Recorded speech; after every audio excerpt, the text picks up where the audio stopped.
Goeiedag almal, Steve Hollander hier van Mikrobediening en ons gaan aangaan met die week se Bybelstudie en die skrifgedeelte en ons is baie bly dat jy weer ingeskakel het saam met ons.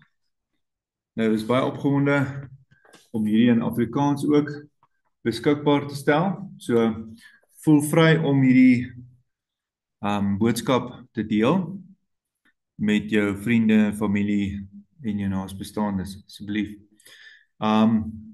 My kontakbesonderhede is ook daar op die skerm en my e-pos ook, so as julle my wil kontak. Nou hierdie week se skrifgedeelte is Vayera, wat die Hebreëus is basies maar net om te sê en hy het verskyn. En ons gaan aangaan in die boek van Genesis, waar ons opgehou, maar voor ons aangaan, kom ons bid net eers saam voor ons by die skrifgedeeltes uitkom. Onse Vader, baie dankie dat u woord is baie duidelik. Hemel en aarde sal verbygaan, maar u woorde sal nooit verbygaan nie.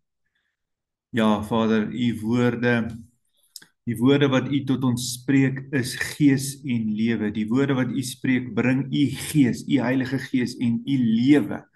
En ons is opgewonde oor die woord. Ons sê baie dankie vir u woord en u Heilige Gees. En ons dankie Vader dat u is die een wat nie verander nie.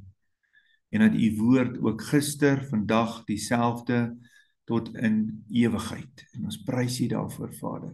Open nou ons oë sodat ons kan sien die wonders uit u woord uit. Soos wat ons die woord nou bestudeer. Dankie dat u ons oë geopen het. Dankie dat u ons verstand geopen het om die skrifte te kan verstaan. Ek seën die voorlesing van die Heilige Skrifte nou.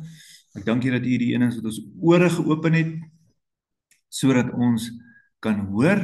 Ons kies om nie wederstrewig te wees nie, of agteruit te wyk, soos die Engels sê, die backslide nie.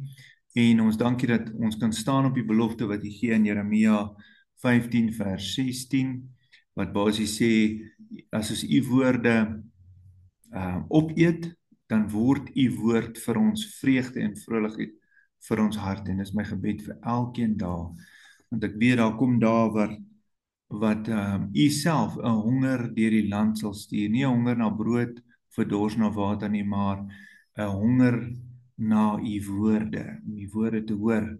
En dis hoekom ons nou al u woord in ons binneste bære, en dat u deur u in die nuwe verbond u woorde deur die Heilige Gees op ons tafels, harttafels geskryf het, want ons wil wandel soos u gewandel het, Here Jesus, Yeshua. Want dit is wat ons Vader verheerlik. En ons prys u daarvoor. Okay, is die skrifgedeeltes wat ons gaan deurgaan. Daar mag so hier en daar nog 'n ekstra skrifgedeeltjie bykom, soos wat die Gees ons lei. Amen. So, Genesis 18, ons gaan aan, so as hierdie is nou die 4de deel van die skrifgedeeltes. So as jy die eerste 3 gemis het, gaan net terug op ons op hierdie YouTube kanaal, Mikra Ministries, en dan klik jy net op playlist. Jy sal sien daar is een wat die skrifgedeeltes doen, die Bybelstudie en die skrifgedeeltes, so jy kan dan die eerste 3 ook gaan kyk. Nou ja, kom ons gaan aan, Genesis 18. Daarna het die Here aan hom verskyn, dis by Abraham, by die terpentynbome van Mamre, terwyl hy by die ingang van die tent sit op die warmste deel van die dag, né? Nou dis dan in die middag, en dit onthou, Abraham is nou besny. Op hierdie stadium het hy geweldig baie pyn, ja, dit is ongemak. En vers 2, toe hy sy oë opslaan, kyk, en daar staan daar 3 manne voor hom. En toe hy hulle sien, loop hy hulle tegemoet en van die ingang van die tent af en buig hom na die aarde toe. En hy sê, my Heer, as ek nou genade in die oë gevind het, gaan dan tog nie by die knegt verby nie, laat hulle tog 'n bietjie water bring om die voete te was, en lê en rus onder die boom. En laat ek 'n stukkie brood gaan haal en versterk u hart, En daarna kan u verder gaan, want daarom het u by u knegt aangekom. En hulle antwoord, doen soos u gesê het. Toe loop Abraham hastig in die tent van Nasara, en hy sê, maak gou knie 3 mate meel, die beste, maak roosterkoeke. Daarop loop Abraham na die beeste en vang 'n jong mooi kalf en gee dit aan die dienaar wat dit gou klaar gemaak het, en hy neem dikmelk en soetmelk en die kalf wat hy klaar gemaak het en sit dit aan hulle voor, terwyl hy self by hulle onder die boom bly staan en hulle het geëet. Nou, hierdie is vir my soos 'n fisiese manifestasie waar God se woord, en ons, jy kan gerus 'n studie daaroor doen, van die ouste vertalings wat ons het, is die Targum. Hy is nou voor die Griekse vertaling, en jy weet, as jy gaan lees daar, jy weet, dan sal jy sien, baie keer het hulle, het veral die vyand het deur van die ouens wat die vertalings gedoen het hulle in plaas van, ek weet nie of jy het al seker raak gelees in die profete, waar daar staan, en die woord van die Here, die woord van Jahweh het tot my gekom en vir my gesê. So baie keer, jy sal vind oor die 200 keer, het hulle daai uitgehaal, en dit was, ek dink, 'n poging maar van die, in die begin, in die eerste eeu, toe, onthou, baie van die disippels, wat Jesus gevolg het geglo, hy is die woord, en die woord het vlees geword. Jy kan het gelees in Johannes 1, dan, en die woord was by God, en die woord was God, en die woord, vers 14, het vlees geword. So dis belangrik om daai te verstaan. So hulle het 'n poging aangewend om te keer dat die mense hierdie terugvat na die begin toe, want die woord was van die begin af, en hy was van altyd af, en hy, oral waar jy lees waar dat God aan die mens verskyn het, was dit sy woord wat hy gestuur het. Dis ons Here Jesus. So hier is 'n baie duidelike manifestasie hierso, wat ons vader in die geloof Abraham dit gesien het fisies. En hulle sê toe vir hom vers 9, waar is Sara, u vrou? En hy antwoord, daar in die tent. En hy sê, ek sal oor 'n jaar sekerlik weer na jou kom, en dan sal jou vrou Sara 'n seun hê. En Sara het geluister by die ingang van die tent wat agter hom was, maar Abraham en Sara was oud, ver op hulle dae, en dit het met Sara nie meer volgens die reël van die vrou gegaan nie. So sy was omtrent 90 en Abraham was omtrent 99, amper 100. So op 100 gaan daar nou 'n seun gebore word vir hom. So dit is, jy kan verstaan dat, ek bedoel, hierdie dis nie meer met hulle menslike krag wat so iets moontlik is nie. Dis verby die tyd, soos is nie meer met Sara volgens die reël van die vroue nie. So daar's geen hoop, jy weet, as 'n mens dit so kan stel, dat hulle dit sal self regkry nie. Hierdie is nou absoluut net 'n wonderwerk wat dit sal veroorsaak. Maar vers 12 sê, en Sara het by haarself gelag en gedink, sal ek wel sê, nou dat ek oud geword het en my heer oud is? En toe sê die Here vir Abraham, waarom het Sara daar gelag en gedink, sou ek ook werklik baar nou dat ek oud geword het? En dan vra die Here 'n vraag, sou iets vir die Here te wonderbaar wees? Hierdie tyd oor 'n jaar sal ek na jou toe terugkom en Sara sal 'n seun hê. Maar Sara het dit ontken en gesê, ek het nie gelag nie, want sy was bang. Maar hy het gesê, nee, maar jy het gelag. Baie keer doen ons, omdat ons bang is iets, uit vrees uit, wil ons nie erken, vrees wat ander mense gaan sê, of wat gaan die Here nou dink. Maar kom ons wees rou eerlik met mekaar, kom ons erken. Want wat vir my so ironies is, toe die Here nou vir hom sê, julle gaan 'n seun hê en julle moet hom Isak noem. Nou, ek weet nie of jy weet nie, maar die woord Isak is mos Isaac, maar dis 'n Hebreëse woord wat basies maar net beteken gelag. So dis asof die Here toe vir haar vir die res van haar lewe, soos wat sy haar seun roep, net herinner, jy het gelag. Ja, dit is eintlik baie kosbaar hoe Vader ons so in liefde altyd na hom toe terugtrek. En toe staan die manne daarvandaan af op en hulle het gekyk na die kant van Sodom en Abraham het saam met hulle gegaan om hulle weg te bring. Daarop sê die Here, sal ek vir Abraham verberg wat ek gaan doen? Terwyl Abraham tog sekerlik 'n groot en magtige nasie sal word en al die nasies van die aarde in hom geseën sal word. En dit het ons gesien in die saad van Abraham, ons koning Jesus. En omdat ons ook in Jesus glo, is ons ook die saad van Abraham. Maar dit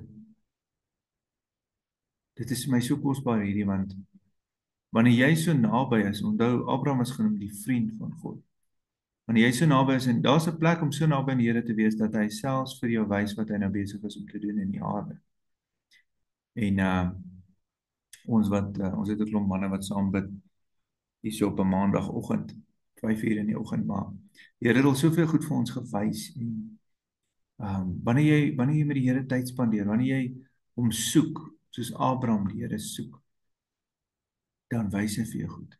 En dan wil hy, want dan hy sê mos ek dink is in Joël wat hy sê, hy doen niks in die aarde sonder om dit eers vir sy profete, sy diensknegte te wys, sy seuns, sy dogters.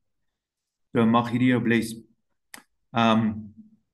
Mag jy hom so soek. Want die Here sê vers 19, want ek het hom verkies, Abraham, né? Dat hy aan sy kinders en sy huis na hom bevel sou gee dat hulle die weg van die Here moet hou, om geregtigheid en reg te doen. Nou doen jouself 'n guns en gaan kyk net, gaan doen 'n Bible search, geregtigheid en reg. En jy sal sien, reg met die woord is dit soos 'n goue draad. Dis wat die Here van ons verwag. Sodat die Here oor Abraham kan bring wat hy oor hom gespreek het. Verder het die Here gesê, die geroep oor Sodom en Gomorra is waarlik groot, en hulle sonde is waarlik baie swaar. Ek wil neerdal en sien of hulle werklik gehandel het soos die geroep oor hulle is, wat by my gekom het. En so nie, ek wil dit weet. En dit is vir my so kosbaar hierdie, want die Here, ons Vader is so getrou, hy sal nie sy ore uitleen vir enige iemand as daar nou, jy weet, na hom toe gekom word en aangekla word van die of dat. Hy wil 'n saak self sien. Hy wil self kom kyk. Is dit regtig so? Sodom en Gomorra, daar's soveel mense. Is hulle sonde is regtig so groot en hy wil self kom kyk. En hierdie is, ons sal nou 'n bietjie kyk na wat het Sodom en Gomorra, en jy kan daaroor kry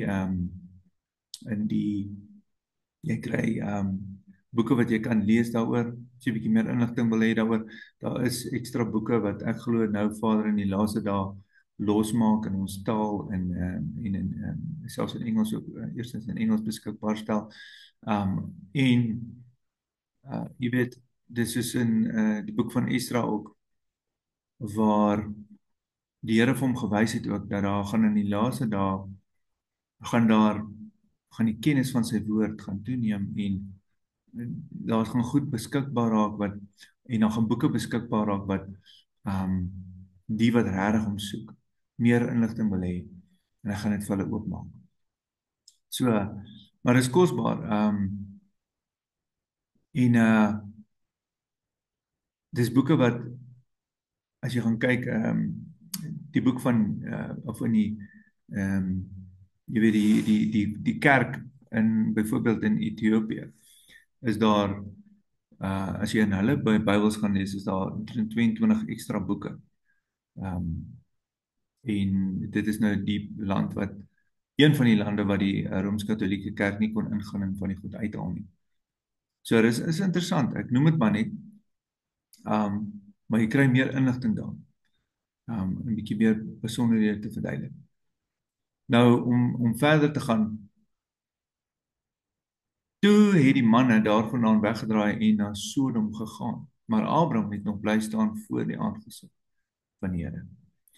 En Abraham het nader gekom en gesê: "Sal u ook die regverdiges saam met die goddelose ombring? Miskien is daar 50 regverdiges binne in die stad. Sal u ook hulle ombring en die plek nie spaar ter wille van die 50 regverdiges wat daarin is nie?" En Abraham, ons sien hoe hy letterlik intree vir hierdie stad. Nou, dit is die dade van Abraham, ons Vader. Nou, as jy gaan lees in Johannes, ek dink is Johannes 8 dan en 6, maar hierdie is Johannes 8, waar Jesus so praat met die ouens daar en hulle sê, nee, ons is die kinders van Abraham. Hy sê, as julle die kinders van Abraham was, het julle die werke gedoen, of die dade van Abraham, maar nou doen julle die werke van julle vader, die duiwel, want hy was 'n mensemoordenaar van die begin af. So daar is nogal baie goed wat nou oopbreek, as ons bietjie dieper ingaan in die skrifte en kyk, wat was die dade van Abraham, ons vader? Nou as jy bietjie gaan lees in die ekstra boeke, dan sal jy sien, Abraham het, was baie wel af.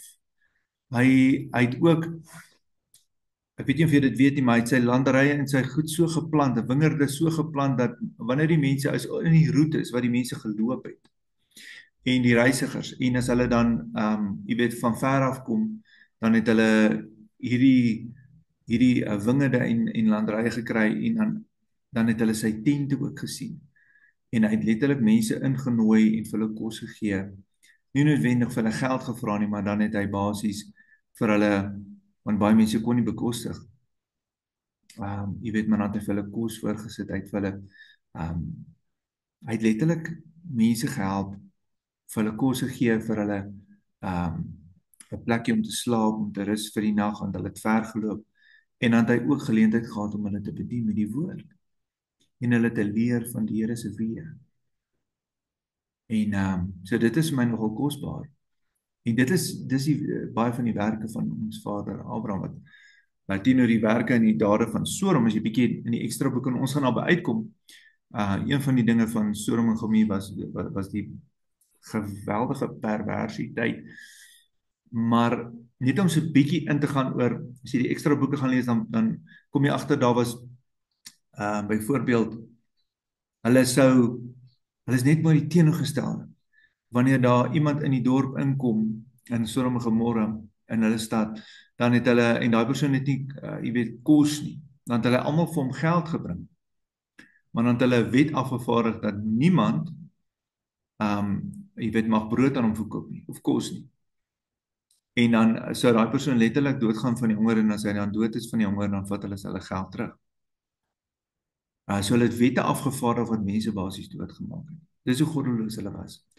En dan het hulle byvoorbeeld, hulle sou, as hulle jou slaan en jy bloei, dan sou hulle vir jou gesê het, nee, jy moet ons nou betaal, want ons het die slegte bloed uit jou, dis heeltemal kranksinnige goed wat hulle, wat hierdie mense kwyt geraak het.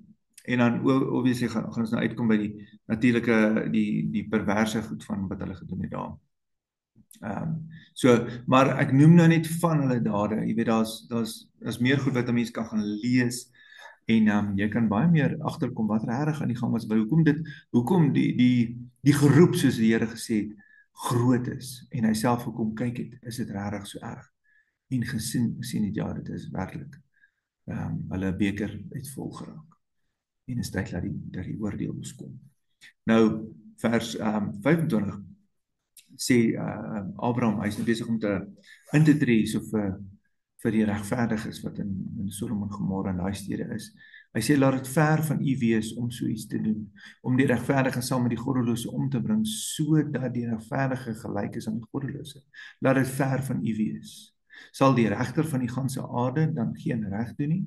Toe sê die Here, as ek in Sodom 50 regverdiges binne in die stad vind, sal ek die hele plek spaar om hulle. Hier sien ons dat God bereid is om sy oordeel. Dis hoekom dit belangrik is dat ons as regverdiges, as ons gelowiges, sal intree vir ons stede, intree daar waar jy bly, in jou buurt, tree in, vra die Here, dat hy die plek sal spaar en genadig wees, dat hy arbeiders sal stuur, En ons gaan verder. En Abraham antwoord, kyk tog, ek het dit gewaag om met die Here te spreek, alhoewel ek stof en as is. Miskien is daar 5 van die regverdiges ontbreek, sal hy terwille van 45, né? Want die 5 die hele stad verwoes en hy sê ek sal die hele plek nie verwoes as ek daar 45 kry. En toe gaan hy verder, hy sê as ek nog verder, miskien is daar 40 gevind word. En die Here sê ja nee, as ek 40 kry, regverdig is, dan sal ek nie die plek verwoes nie. En hy sê Vader, laat ek nog verder spreek en moenie toornig met my wees nie. As daar net 30 is, en die Here sê as ek 30 vind, sal ek nie die plek verwoes nie. Maar toe gaan hy verder en sê Here, kyk tog ek waag om met die Here te spreek, miskien is daar 20 is. My antwoord terwille van die 20 regverdiges, sal ek nie die plek verwoes nie. Toe sê Abraham, laat die Here tog nie 20 wees nie, en laat ek nog net hierdie een keer spreek. Miskien sal daar 10 gevind word. Die Here sê terwille van 10 sal ek die plek nie verwoes nie. En omdat Abraham het heeltyd nou gedagte sy broers kind Lot, wat hy weet daar is en hy bid net by homself, mag daar net ten minste in Lot se gesin 10 regverdiges wees of 10 mense wat Lot na die Here toe gelei het, sodat hy jy weet dat hulle net as gevolg van hulle regverdige en hulle geloof in die Here dat daai plek gespaar word. En die Here het weggegaan en het opgehou met Abraham te spreek. So Abraham het hierdie in sy hart gehad. Here, as daar net 10 is. En Abraham het na sy woonplek teruggekeer. Nou hoofstuk 19, Genesis 19. En die 2 engele het die aand in Sodom aangekom en terwyl Lot in die poort sit. En toe Lot hulle sien, het hy opgestaan en hulle tegemoet gegaan en hom neergebuig met die aangesig na die aarde toe. En hy het gesê, kyk tog my Here, draai tog uit na die huis van die dienaar en bly die nag oor en was die voete, dan kan jy vroeg opstaan en die reis voortsit. Maar hy het gesê, nee, ons is sommer net hier in die plein vandag. En hy het by hulle baie aangehou, sodat hulle na hom toe uitgedraai het en in hulle huis gekom het. En hy het vir hulle maaltyd berei en ongesierde koeke gebak en hulle het geëet. Nou, hierdie wys my daar's, jy weet as jy lees Hebreërs 13, dan praat hy van die gasvryheid. Ons moet nie die gasvryheid vergeet nie, want daardeur het sommige van ons engele in ons huis ingeneem en vir hulle maaltyd voorgesit. En wat het Jesus gesê, ons koning? As jy in die laaste dae voor sy koms, gaan dit wees soos in die dae van Noag en soos in die dae van Lot. En ons sien absoluut, as ons kyk na die wêreld, hoe die wêreld absoluut goddeloos geraak het en alles agteruit gegaan het. Die morele waardes, ek bedoel die goed is die goed waarvoor mense vandag mekaar hof toe sleep en allerhande goed, dit is belaglik. Die kranksinnigheid, ek bedoel dit is, mens kan vir ure daaroor praat. Maar hierso sien ek dat Lot het besef, hierdie is engele, of hulle is van God, of hulle is van die Here, ek moet hulle inneem, ek moet vir hulle 'n maaltyd, ek moet die gasvryheid nie vergeet nie. En dis interessant, ek weet nie of jy weet nie, jy weet, hierdie was, dis soos 'n pasgaan maaltyd wat hy vir hulle ongesierde koeke, en wat het die Israeliete gedoen? Moses het vir hulle gesê, hulle moet ongesierde koeke eet, en die bloed van 'n lam wat aan die deurkosyne gekom het. Het is interessant hoe hierdie ook net voor hy uitgetrek het, Lot, en die Here hom bevry het, was daar letterlik ongesierde koeke. Dis amper al soos een van die Here se feestdae. As jy meer oor die feestdae wil weet van die Here, kan jy my kontak, dit is geskryf in Levitikus 23. Maar, kom ons gaan verder, hulle het nog nie geslaap nie, toe kom die manne van die stad, die manne van Sodom, hulle het die huis omsingel, jonk en oud, die hele bevolking, almal saam, en hulle het na Lot geroep en vir hom gesê, waar is die manne wat vandag na jou toe gekom het, bring hulle na ons toe uit, dat ons hulle kan beken. Nou hierdie is 'n seksuele ding wat hulle wil doen. Hierdie manne wil seks hê met hierdie engele, hierdie mans. En Daarop gaan Lot toe na hulle, en hy, jy weet, voor die ingang en hy sluit die deur agter hom toe. En hy sê, my broers, moet tog nie kwaad doen nie. Kyk, ek het 2 dogters, wat geen man beken het nie, laat ek hulle dan na julle toe uitbring en doen met hulle soos het goed is in julle oë. Net aan hierdie manne moet julle niks doen nie, want daarom het hulle onder die skadu van my dak ingekom. Toe antwoord hulle, gee pad daar. En hulle sê, hierdie een het gekom en was hier as 'n vreemdeling te vertoef en wil tog gedurig die baas speel. Nou sal ons jou meer kwaad aandoen as aan hulle. En hulle het sterk op die man op Lot aangedring en aangekom om die deur oop te breek. Maar die manne, daai engele, het hulle hande uitgesteek. So hulle het van buite af, was die deur toegesluit, kon hulle die deur op 'n manier weer oopkry. Hulle het vir Lot by hulle in die huis ingebring en toe die deur weer gesluit. Toe slaan hulle die manne wat by die ingang van die huis was, groot en klein met blindheid, sodat hulle te vergeefs na die ingang gesoek het. Nou hierdie wys vir my dat die wêreld is in so 'n toestand dat die mense jy kan hulle met blindheid slaan. Iets bonatuurliks kan gebeur en hulle sal net aangaan met wat hulle bepaal het in hulle harte. Die bose goed wat hulle bepaal het om te doen, sal hulle aanhou doen. Dis asof niks hulle meer kon draai van wat hulle besluit het om te doen. Ja, dit is my net, dis asof daar dringendheid is. Jy weet, dis soos die woord sê, vandag as jy, jy weet, moet jy besef dat dit is die redding van die Here. Vandag is die redding van die Here. Moenie langer uitsin, moenie jou hart verhard nie. En daarop sê die manne vir Lot, jy weet, weet jy nog hier? So die engele vra vir hom, weet jy nog hier 'n skoonseun of jou seuns, jou dogters en almal wat jy in die stad het, bring hulle uit die plek uit. Want ons gaan hierdie plek verwoes omdat die geroep oor hulle groot is voor die aangesig van die Here en die Here het ons gestuur om dit te verwoes. Toe gaan Lot uit en hy praat met sy skoonseuns en wat met sy dogters sou trou. En so hulle was aan hulle trou beloof en hulle het gesê maak klaar. Hy het vir hulle gesê maak julle klaar, gaan uit hierdie plek uit want die Here gaan hierdie stad verwoes. Maar hy was in die oë van die skoonseuns soos een wat gek skeer. En dit is so. Ons vertel die mense, jy weet daar gaan 'n oordeel kom. Die Here het hierdie een man opgewek uit die dood, uit Jesus Christus, en hy het hom aangestel as die regter van die lewendes en die dooies. En hy het 'n dag aangestel waarby hy die hele wêreld gaan oordeel deur hierdie een man. En is asof dit vir hulle net asof ons gek skeer. Waarvan praat julle tog, jy weet?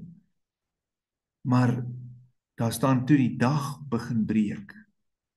Het die engele by Lot aangedring en gesê, maak jou klaar, neem jou vrou en jou 2 dogters wat by jou is, dat jy weens die ongeregtigheid van die stad nie omkom nie.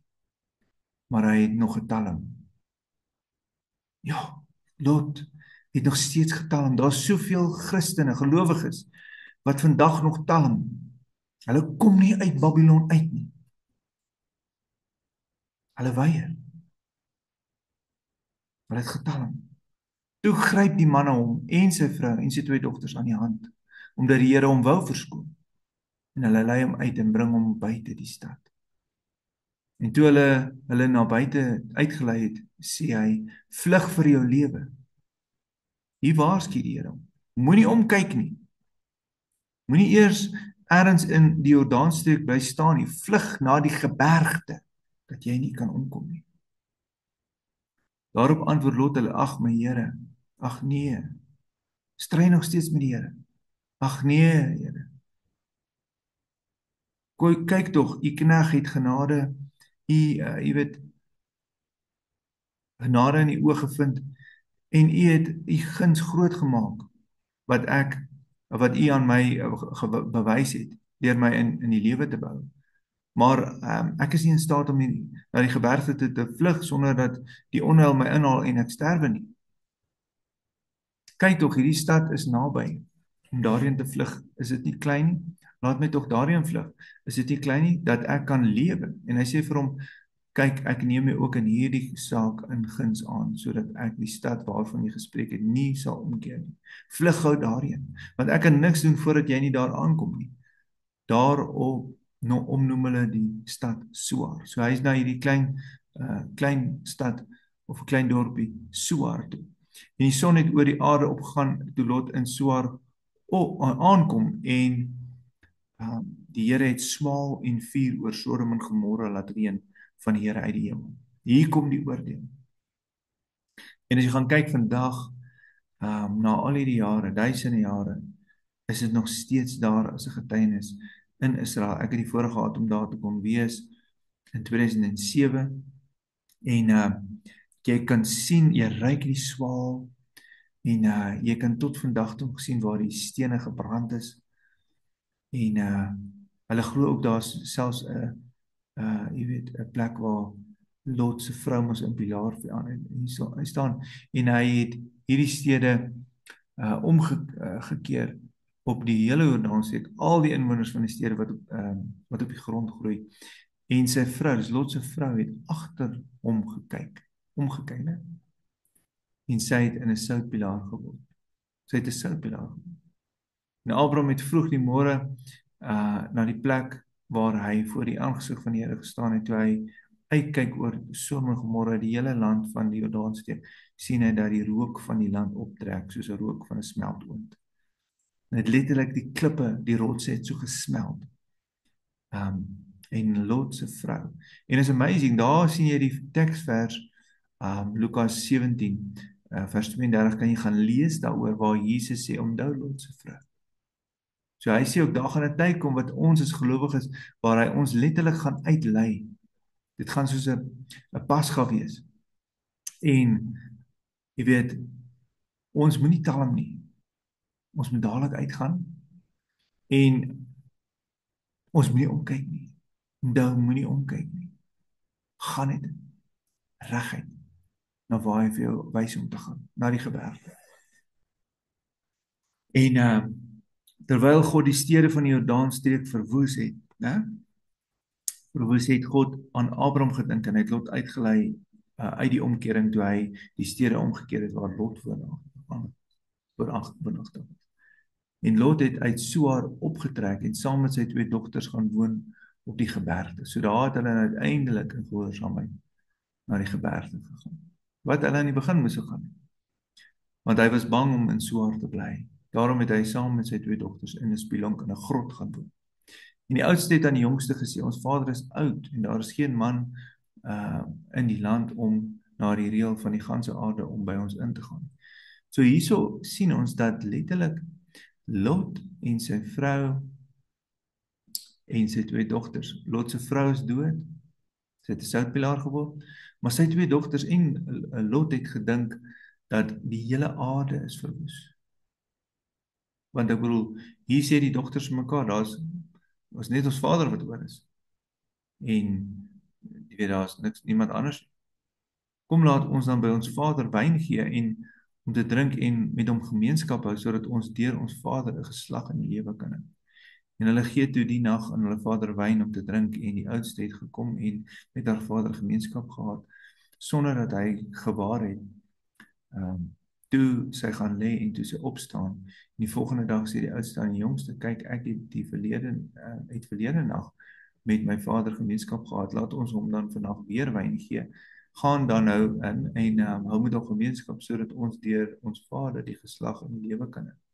En hulle gee toe die nag ook weer wyn aan hulle vader en die jongste het opgestaan en saam met hom gemeenskap gehad, sonder dat hy gewaar het en toe sy gaan lê en toe sy opstaan en so het dan die 2 dogters van Lot by hulle vader bevrug geword. Die oudste het 'n seun gebaar en hom Moab genoem.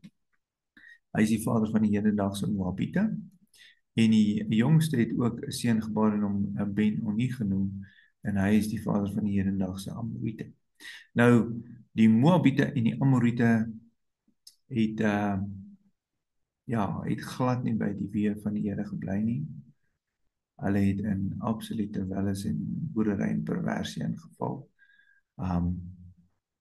Dis hulle wat ook later die hele volk met Biliam, daai valse profeet, jy weet, gekry het om voor die huwelikse seks en goeders in te gaan en om egbreek te pleeg, om hulle afgods offers te eet.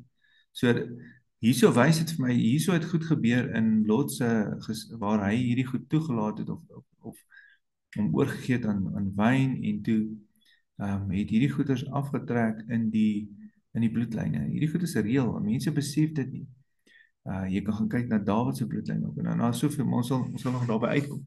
Maar daar's soveel voorbeelde in die woord. Nou kom ons gaan verder, Genesis 20, en Abraham het daarvandaan weggetrek na die suidland en gaan woon tussen Kades en Sur en Gerar as vreemdeling vertoef. En Abraham het van Sara se vrou gesê, sy is my suster. Toe laat Abimelech die koning van Gerar as Sara haal. Maar God het in die nag by Abimelech gekom en 'n droom vir hom gesê, kyk, jy sal sterwe ter wille van die vrou wat jy laat haal het. Want sy is 'n getroude vrou. Maar Abimelech het nog nie naby haar gekom nie. Daarom het hy vir die Here gevra, sal hy ook 'n regverdige nasie ombring? Het hy nie van myself gesê, sy is my suster nie? En sy het ook nie self gesê, hy is my broer nie?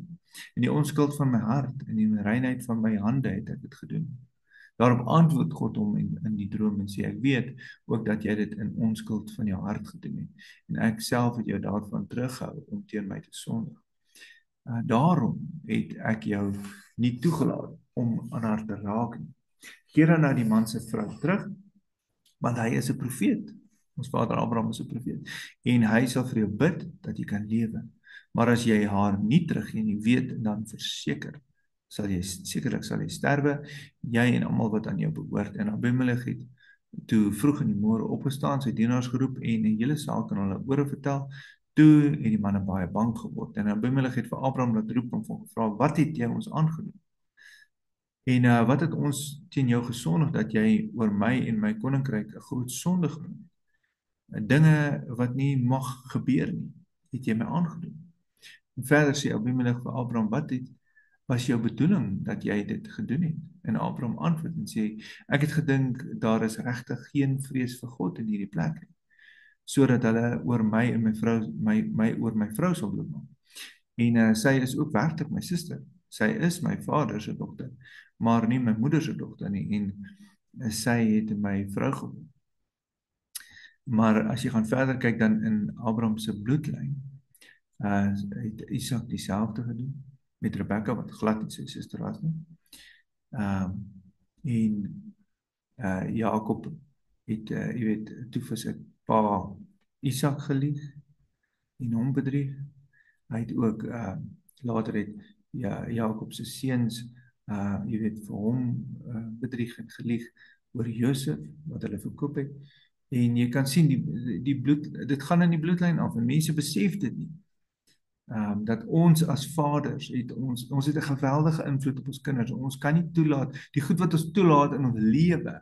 Die goed waarin jy kyk, wat laat jy voor jou oë toe? Wat spreek jy? Vertel jy leuns? Is jy in bedrog? Jy weet, steel jy? Wat ook al jy toelaat, gaan in die bloedlyn af. Want dit is soos 'n oop deure vir die duiwel om te kom, en hy kom net 3 goed doen, steel, slag en verwoes by jou of jou gesin of jou geliefdes. So kom ons weerstaan die Satan, kom ons doen wat reg is. Laat ons reg en geregtigheid doen, mense.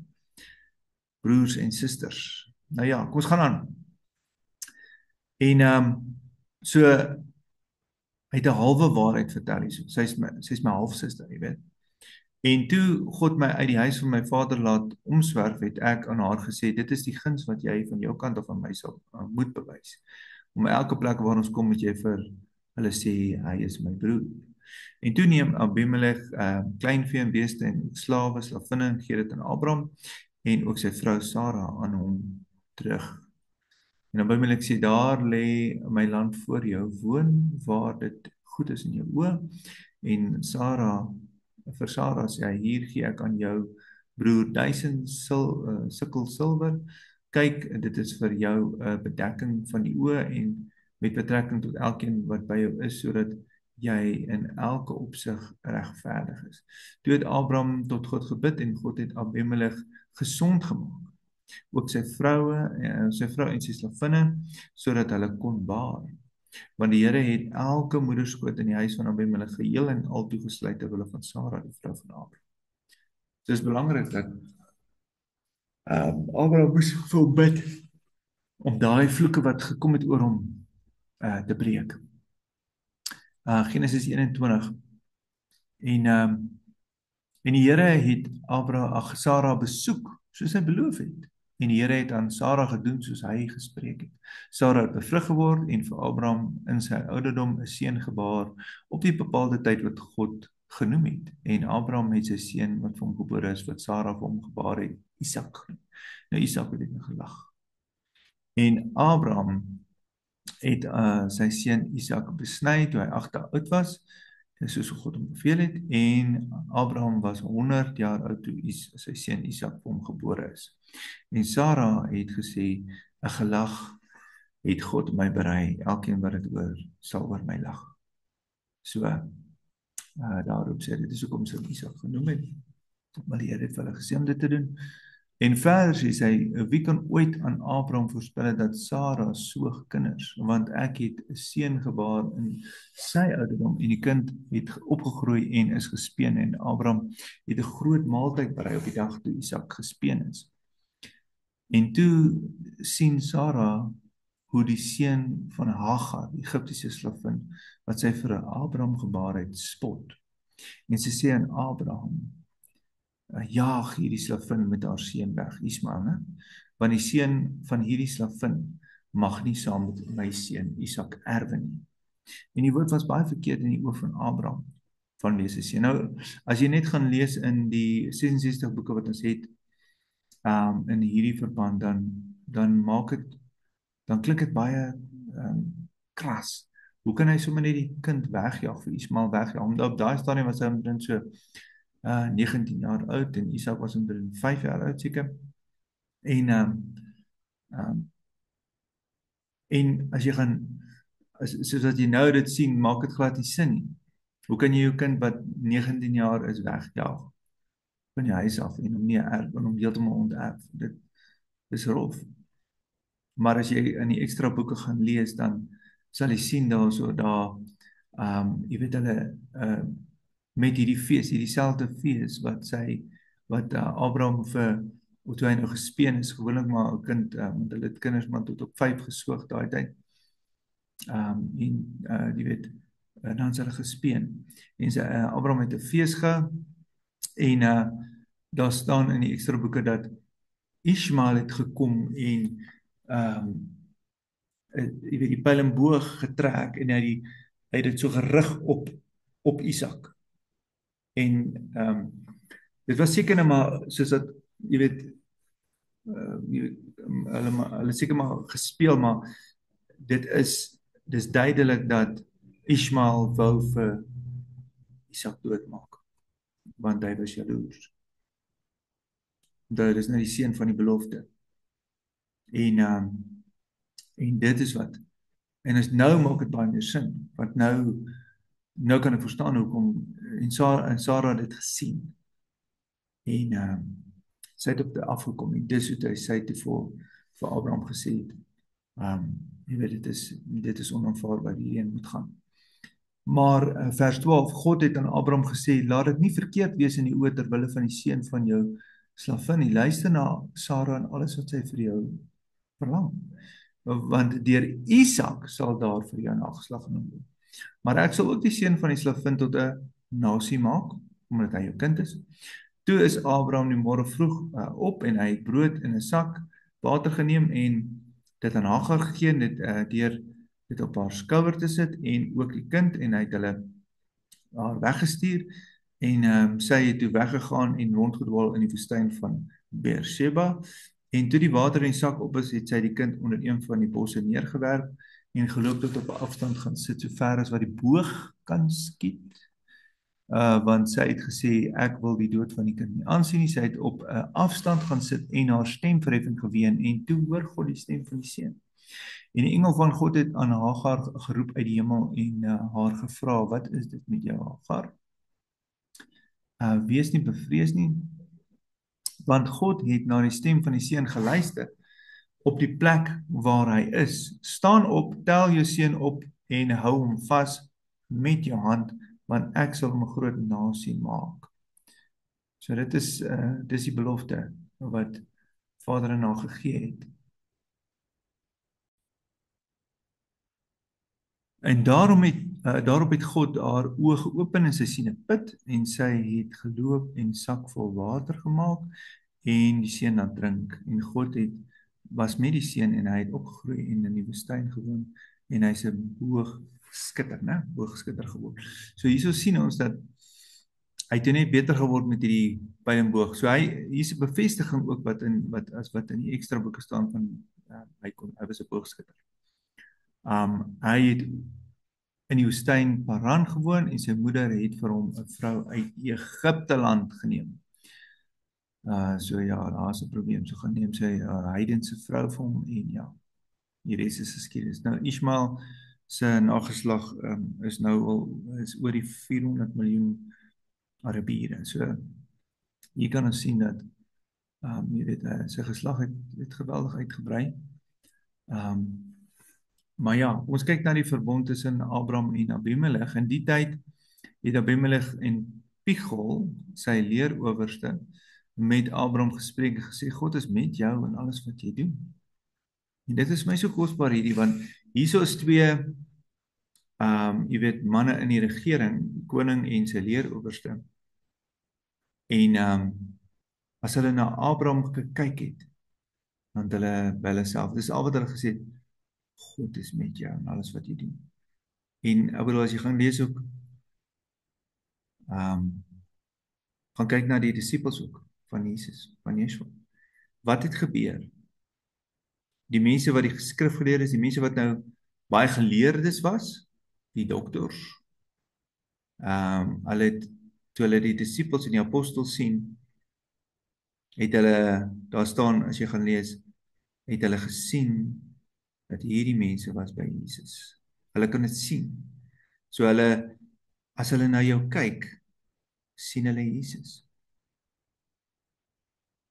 Kan hulle sien, soos wat hulle na Abraham kyk ook, het hulle gesien dat die woord van God is met hierdie man. Hierdie Immanuel is met hom. God in alles. En met hom, en alles wat hy doen.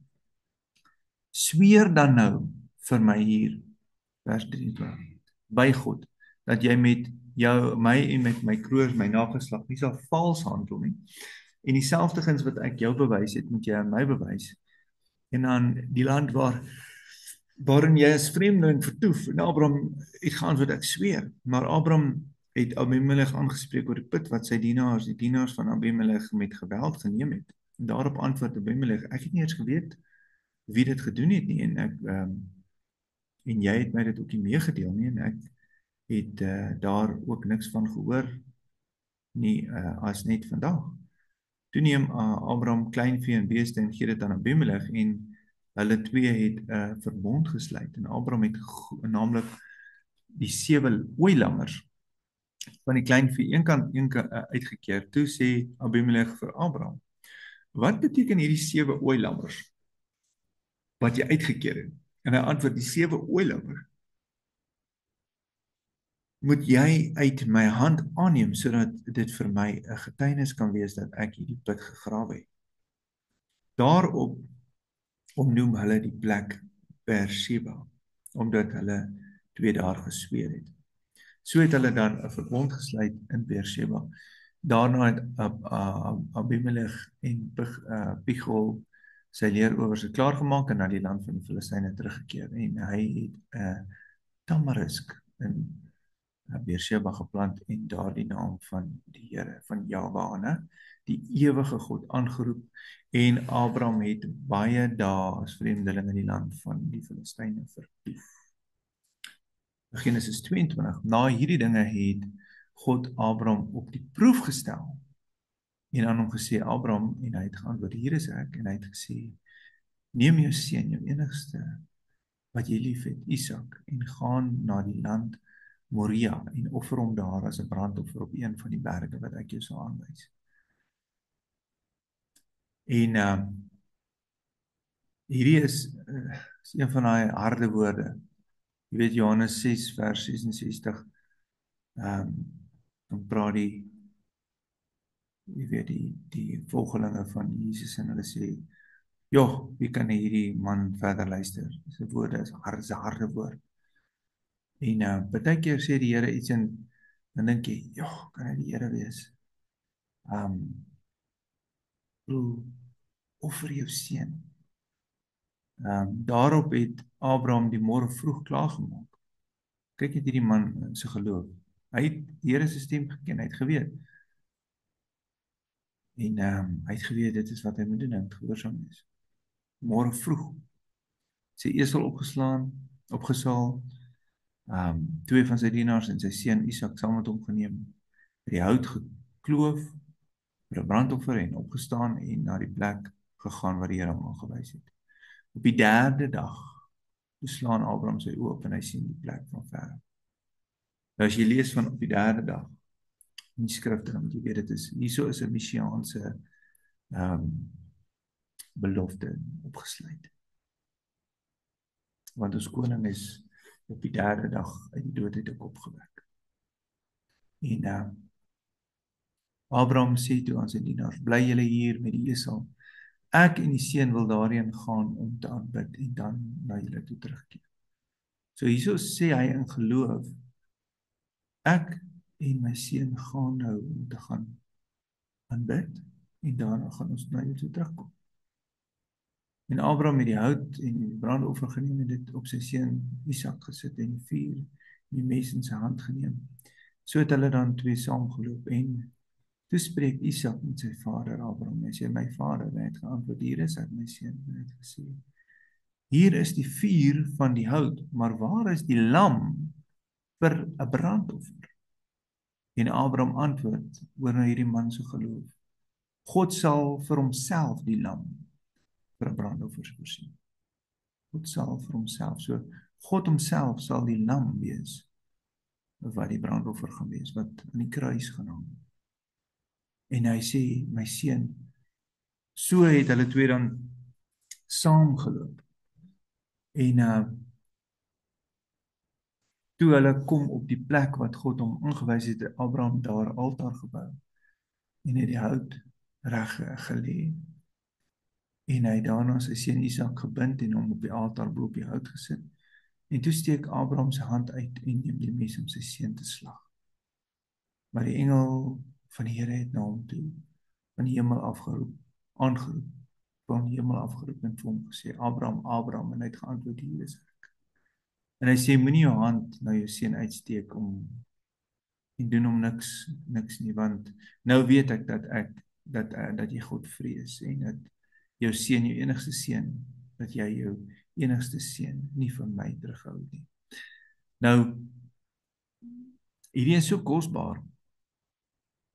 Kom ons lees dit tot waar hy nou, en toe Abraham sy oë opslaan, sien hy met eens 'n ram wat agter die bos met sy horings vasgehak het. En Abraham het gegaan en die ram geneem en dit as 'n brandoffer in die plek van sy seun geoffer. Nou as jy in die ekstra boeke gaan lees, ek dink is in die boek van Jasher, dan praat dit daarvan die oomblik toe Abraham sy mes uit oplig om sy seun te slag toe, is die engele, the angels of mercy, surround the throne of the Lord. They started to say, Lord, Here, kan ons nie die ram of die lam wat voorberei is voor die grondlegging van die aarde nou, jy weet, beskikbaar stel vir Abraham, sodat hy dit kan offer in die plek van Isak. En daar staan, en die Here het Abraham se oë oopgemaak, en hy het gesien hoe staan Satan, en hy hou die ram vas. Dis asof hy wil keer, dat Abraham die ram sien. En daar staan, en Abraham het gegaan en die ram afgevat by Satan en hom in die plek van Isak geoffer. Wat is daar, wat ook al, waar ook al jy vir die Here iets moet doen, 'n werk, wat ook al die vyand wil terughou,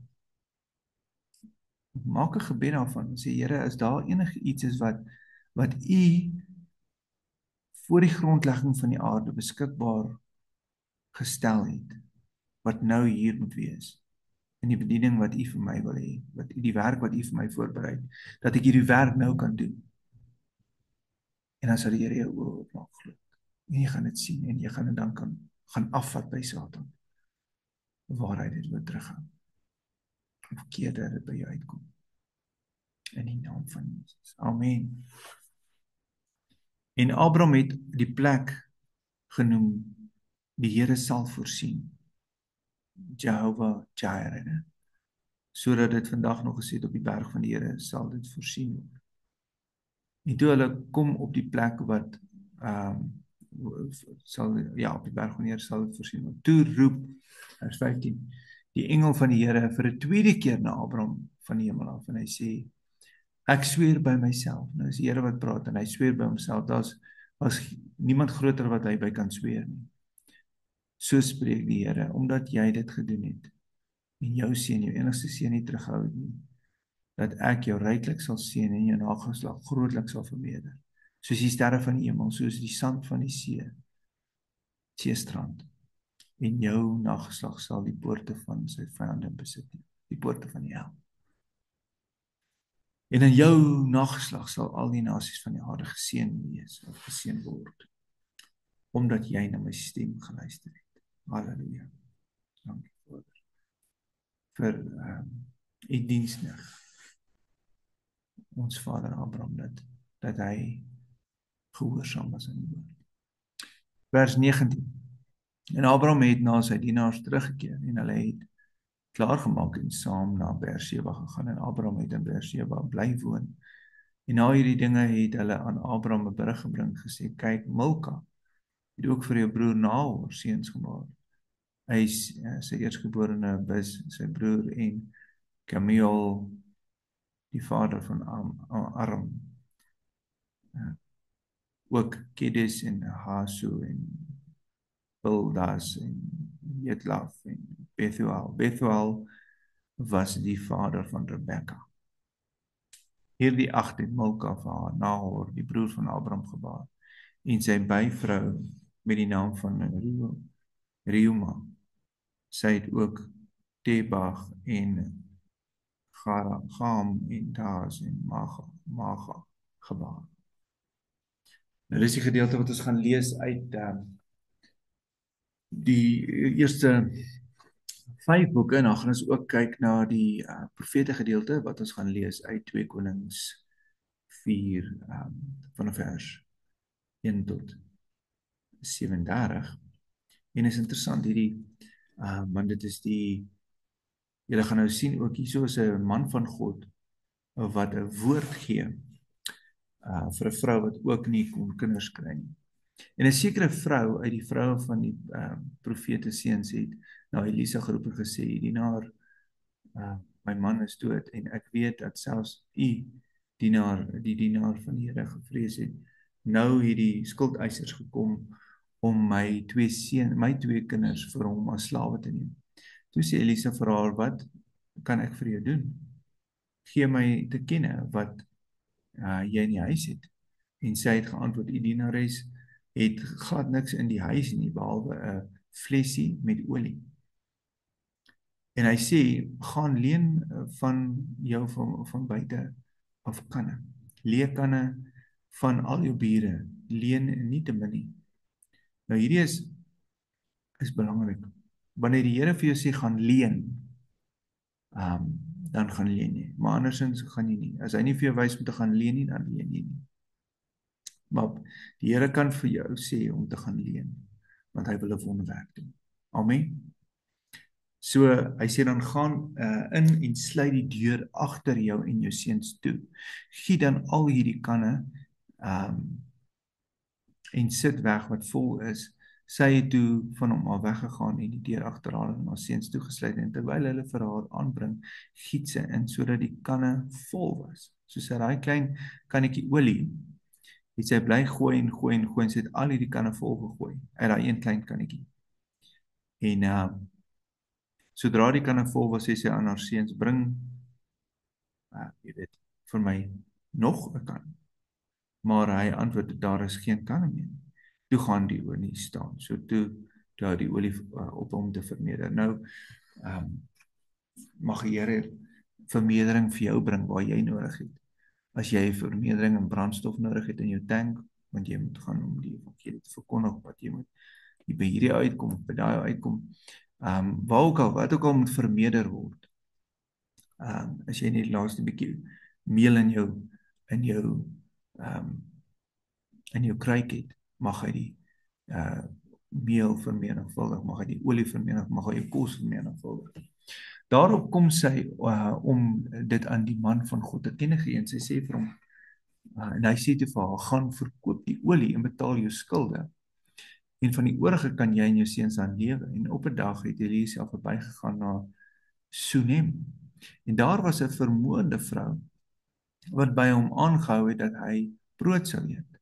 En so dikwels as hy verbygaan, het hy daarheen weggedraai om brood te eet. En sy het aan haar man gesê, kyk tog, ek merk dat hierdie 'n heilige man is van God. Sjoe. Het is belangrik dat ons hierdie net so 'n bietjie stil staan by. Wanneer jy by mense aankom, kan hulle sien dat jy 'n heilige man van God is. Kan hulle sien dat jy 'n vrou van God is.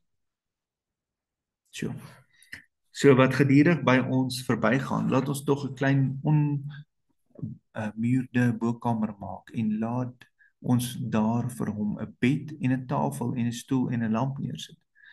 Nou wanneer hy dan by ons kom, dan jy weet, kan hy daar intrek.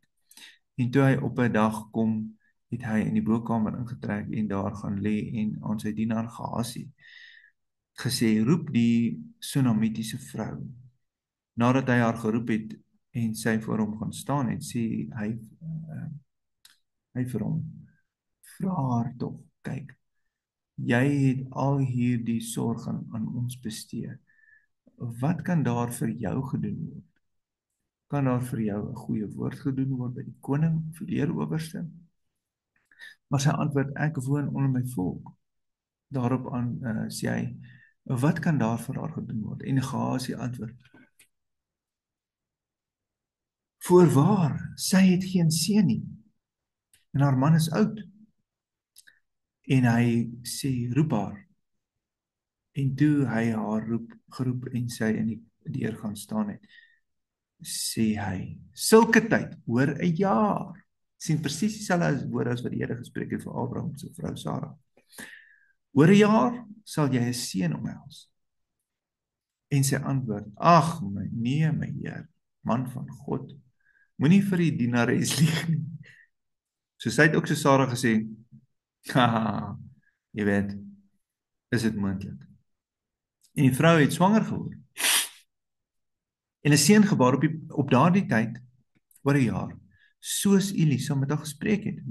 Maar toe die kind groot was, nou hier is die kind al klaar groot, opgegroei, jong man. En hy het op 'n dag uitgegaan na sy vader, na die maaiers, en vir sy pa gesê, my kop, en die sê toe vir die dienaar, dra hom na sy moeder, en hy het hom gedra en na sy moeder gebring, en hy het op haar knie gaan gesit tot die middag en gesterwe. So hier het iets gebeur, nou het kan wees dat hy sy kop gestamp het, of iets op sy kop geval het, of ons weet nie wat gebeur het nie, maar ons weet hy het gesterwe. En sy het toe opgeklim en hom, dis na haar seun, op die bed van die man van God neergelê, daai plekkie wat sy mos vir Elisa gehad het, en agter hom toegesluit. En sy het gehuil en ek bedoel, dit is hartverskeurend. En sy het vir haar man gesê, stuur tog vir my een van die dienaars wat een van die eselinne, een van die donkies kan vat, dat ek gou na die man van God kan gaan en terugkom. En hy sê, waarom gaan jy vandag na hom? Dit is geen nuwe maan, geen Sabbat nie. En sy antwoord, wees maar gerus. Toe sal sy die esel op en sê aan haar dienaar, jaag aan en gaan voort. Hou my nie op in die ry nie, behalwe as ek jou sê. En sy het weggegaan en by die man van God op die berg Karmel gekom. Sodra die man van God haar op 'n afstand sien, sê hy aan sy dienaar Gehasie, kyk, daar is die Sunamitiese vrou. Loop haar nou tog tegemoet en sê vir haar, gaan dit goed met u? Gaan dit goed met u man? Gaan dit goed met die kind? En sy antwoord goed. So, hierdie vrou het in geloof geroep en gesê, dit gaan goed met my seun. Al was hy dood, gelê daar by die huis, of vir hoeveel dae. En, maar toe sy by die man van God op die berg kom, het sy sy voete gegryp. En Gehasie het aangekom om haar weg te stoot. Maar die man van God sê, laat haar staan, want haar siel is bitter bedroef in haar. En die Here het dit vir my verberg, en my het dit nie meegedeel nie. Nou hierdie is vir my so kosbaar, want daar's 'n intimasie wat jy met die Here kan hê, waar jou hart so stikkend is, dat hy dit nie eers sal wys vir 'n man van God nie, tensy jy dit vir hulle wys. En dit is vir my so kosbaar hierdie, want party mense gaan deur soveel seer in hulle lewe en pyn. Ons kry daagliks doen dit, want ek doen berading ook, en jy sien die ergste wat jy kan sien. Stikkende mense, hulle harte stikken. En baie keer dan wys die Here dit nie vir my nie. Want jy, as jy dit sou sien, dit oorweldig jou, geweldig. Die seer wat mense deurgaan. En sy het gesê, het ek vir my Heer 'n seun gevra? Het ek nie gesê, moet my nie mislei nie? En hy sê vir Gehasie, gord jou heupe, neem my staf in jou hand en gaan heen. En as iemand jou teekom, groet hom nie. As iemand jou groet, antwoord hom nie. En lê my staf op die gesig van die seun. Maar die moeder van die seun sê, so waar as wat die Here leef en u siel leef, ek sal u nie verlaat nie. So hierdie vrou het geweet hoe om 'n man van God te sê, weet jy wat? Sy het vir die Here gesê, jy kan jou staf stuur, maar ek wil hê jy moet saam met my gaan. As jy nie kom nie, dan gaan ons nie. En daar is so 'n plek waar jy in jou lewe is, baie keer as jy deur goed gaan, dan sê jy, Here, as jy nie nou saam met my gaan nie, gaan ek nie voort nie. En hy het opgestaan en agter haar aangeloop. En Gehasie het voor hulle uitgehardloop. Hy het die staf op die gesig van die seun gelê, maar daar was geen stem of geen opmerking of opmerksaamheid nie. Daarop het hy teruggekom en hulle tegemoet gegaan, en hy bring hom die berig en sê, die seun het nie wakker geword nie. En toe Elisa aan die huis kom, was die seun dood, neergelê op sy bed. En hy het ingegaan en die deur agter hulle twee toegesluit en tot die Here gebid. Toe hierdie man van God, hy het gebid vir hierdie seun. En hy het die deur agter hom toegesluit, want hy wil geen ongeloof laat inkom nie. Julle kan seker onthou, Jesus het ook, as hy ernstige groot wonderwerke moes doen, moes hy mense uit die kamer uitsit en sê, sorry Hans, uit die huis uitsit, nee, julle kan nie nou hier in wees nie, julle ongeloof is te veel. Ek wil nou 'n wonderwerkie so doen, ons het nou net geloof nodig. En daarna klim hy op en hy gaan lê op die kind. En hy sit sy mond op die kind se mond en sy oë op die kind se oë, sy hande op die kind se hande, en hy buig hom oor hom neer. En die vlees van die kind het warm geword. Daarop het hy teruggekom in die huis en een keer heen en weer geloop en dan opnuut op te klim en oor hom neer te buig, en die seun het 7 maal genies. En die seun sy oë oopgemaak. En toe roep hy, Gehasie en sê, roep hierdie Sunamitiese vrou. En nadat hy haar dan geroep het, het sy by hom gekom en hy het gesê, tel jou seun op. En sy het ingekom en voor sy voete geval en na die aarde gebuig en sy het haar seun opgetel en uitgegaan. Prys die Here. Dis ek dink een van die eerste opstandings waarvan ons lees uit die dood uit.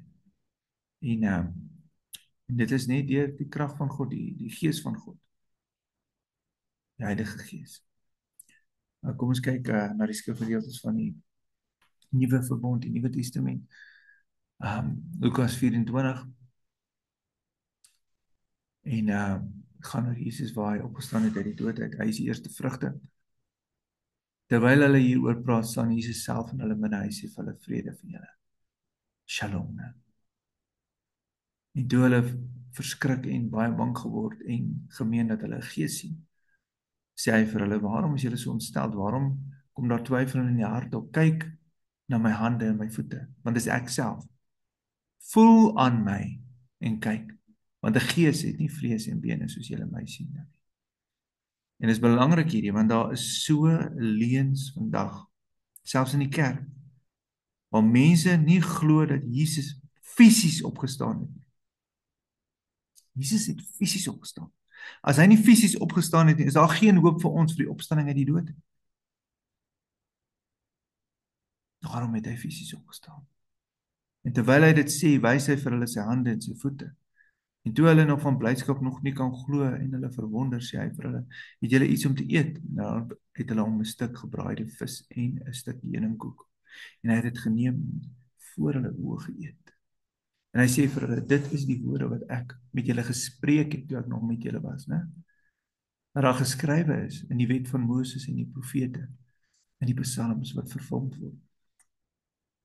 Nou jy kan gaan lees, ek weet nie of jy al in die eerste 5 boeke, die Torah, of die profete gedeelte, of in die psalms, Jesus is regdeur almal, hy is so die woord. Maar in elk geval, toe open hy hulle verstand om die skrifte te verstaan. En hy sê vir hulle, soos dit geskrywe is, so moes die Christus dan ly en op die 3de dag uit die dode opstaan. En bekering en vergifnis van sondes in sy naam verkondig word aan al die nasies van Jerusalem af verder. En julle is getuies van hierdie dinge. En kyk, ek stuur julle die belofte van my Vader op julle. Maar julle moet in die stad Jerusalem bly totdat julle toegerus is met krag uit die hoogte. Dit is gevul met die Heilige Gees, né? En hy het hulle uitgelei tot by Betanië en hy het die hande opgehef, hy het sy hande opgehef en hulle geseën. En terwyl hy hulle seën, is hy van hulle geskei en is in die hemel opgeneem en hulle het hom aanbid en na Jerusalem teruggegaan met groot blydskap en hulle was gedurig in die tempel van God. Geprys en het God geprys en gedank. Amen. In 2 Petrus 2 vers 4, want as God die engele wat gesondig het, nie gespaar het nie, maar hulle in die hel gewerp het en aan kettinge van duisternis oorgegee het, om vir die oordeel en bewaring gehou te word. En die ou wêreld nie gespaar het nie, maar Noag, die prediker van geregtigheid, met 7 ander bewaar het, toe hy die sonvloed oor die wêreld van die goddelose mense gebring het, né? En deur die stede van Sodom en Gomorra tot as verbrand, hulle tot ondergang veroordeel het, as 'n voorbeeld gestel het vir die wat in die toekoms goddeloos sou wees. Hierdie is vir my so 'n teken. Ek weet jy kan mense nog twyfel nie. Ek bedoel, Sodom en Gomorra is vir ons as 'n voorbeeld dat mense vandag moet in sodomie en al die verkeerde goeders ingaan, waarvan Deuteronomium 18 ons waarsku teen. Die Here waarsku ons teen hierdie goed. En die regverdige Lot, hier noem God hom regverdige Lot, gered het, wat hom baie gekwel het oor die losbandige lewe van die sedelose mense. Want deur wat hy gesien en gehoor het, hierdie regverdige man wat onder hulle gewoon het, dag vir dag sy regverdige siel gepynig oor hulle wettelose werk. Wettelose werk. Hulle wil nie God se wet hou nie. Die Here weet om die godsaliges uit versoeking te verlos en die onregverdiges te bewaar vir die dag van oordeel om gestraf te word. En vir al die wat die vlees in hulle veilige begeerlikhede agternadoop en die heerskappy verag, die koninkryk verag. Vermetel en aanmatige skroom hulle nie om die heerlike wesens te belaster. Die engele, hoewel groter en sterker in krag, geen lasterlike oordeel teen hulle by God voortgebring het nie. So dis belangrik hierdie, dat ons verstaan, dat ons moet nie oorgee aan die vlees nie. Ons moet in die gees wandel. Wat is dit om in die gees te wandel? Om gehoorsaam in Vader se instruksies te wees, te doen wat hy, want waar die gees van God, die Heilige Gees sal altyd ons lei om gehoorsaam te wees aan Vader se instruksies, Vader se woord. En daar sal dan vryheid wees. Nou, ons sluit af met Openbaring 1 vers 17 tot 18. En toe ek hom sien, Jesus, Yeshua, val ek soos 'n dooie aan sy voete. En hy het sy regterhand op my gelê en my gesê, moenie vrees nie, ek is die eerste, die laaste en die lewende. Ek was dood en kyk, ek leef tot aan alle ewigheid. Amen. En ek het die sleutels van die doodryk en van die dood. Alle eer aan ons ewige Vader, Jesus Christus, Yeshua, ons Messias. Baie seën vir jou en mag jy 'n geseënde week hê. En absoluut mag jy wandel in reg en geregtigheid doen, soos wat die Here van ons verwag. Baie liefde en seën. Shalom, shalom.